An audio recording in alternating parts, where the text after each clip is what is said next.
بسم اللہ الرحمن الرحیم۔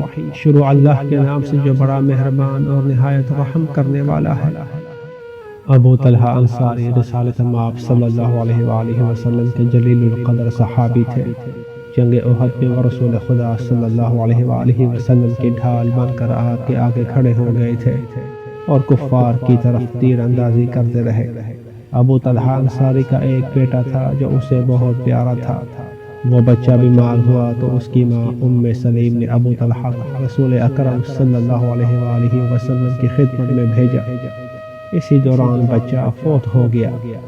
ام سلیم نے اس کی لاش چادر میں لپیٹ کر ایک کونے میں رکھ دی اور ابو طلحہ کے لیے کھانا تیار کیا اور اپنے شوہر کے استقبال کے لیے اپنے آپ کو تیار کیا، خوشبو لگائی اور اچھے کپڑے پہنے۔ ابو طلحہ دربار نبوت سے واپس آئے تو بچہ کی خیریت دریافت کی۔ بیوی نے بتایا کہ بچہ اس وقت سو رہا ہے۔ ابو طلحہ نے کہا کہ گھر میں اگر کھانا موجود ہو تو لے آؤ۔ بیوی نے شوہر کو کھانا دیا اور اس کی خواہش کی تکمیل کی۔ پھر اس نے شوہر سے کہا کہ ایک شخص نے میرے پاس امانت رکھوائی تھی اور آج وہ اپنی امانت لے گیا ہے، آپ کو کوئی رنج تو نہیں؟ ابو طلحہ نے کہا اس میں غمگین ہونے کا کیا سوال ہے، جس کی امانت ہو اس کو حق ہے کہ جب چاہے امانت لے لے۔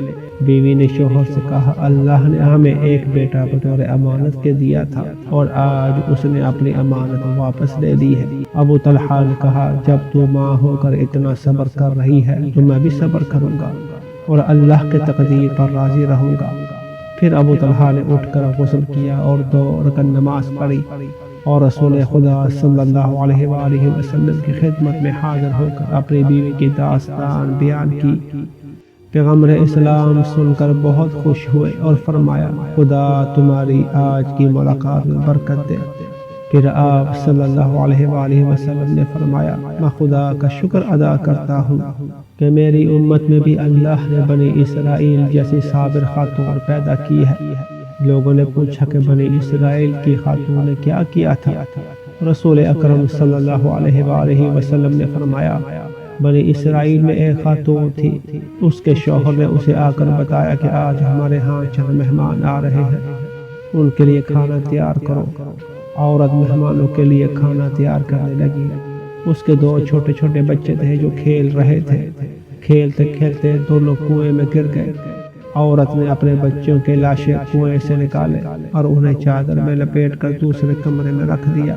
اس کے شوہر نے مہمانوں کو کھانا کھلایا۔ مہمانوں کے جانے کے بعد عورت نے اپنے شوہر کی خواہش کی تکمیل کی۔ شوہر نے بیوی سے بچوں کے بارے میں پوچھا تو اس نے بتایا کہ وہ ساتھ والے کمرے میں آرام کر رہے ہیں۔ شوہر نے بچوں کو آواز دی تو بچے دوڑتے ہوئے باہر آ گئے۔ عورت نے کہا کہ خدا کی قسم دونوں بچے مر چکے تھے، لیکن اللہ نے میرے صبر کی وجہ سے انہیں دوبارہ زندگی عطا فرمائی۔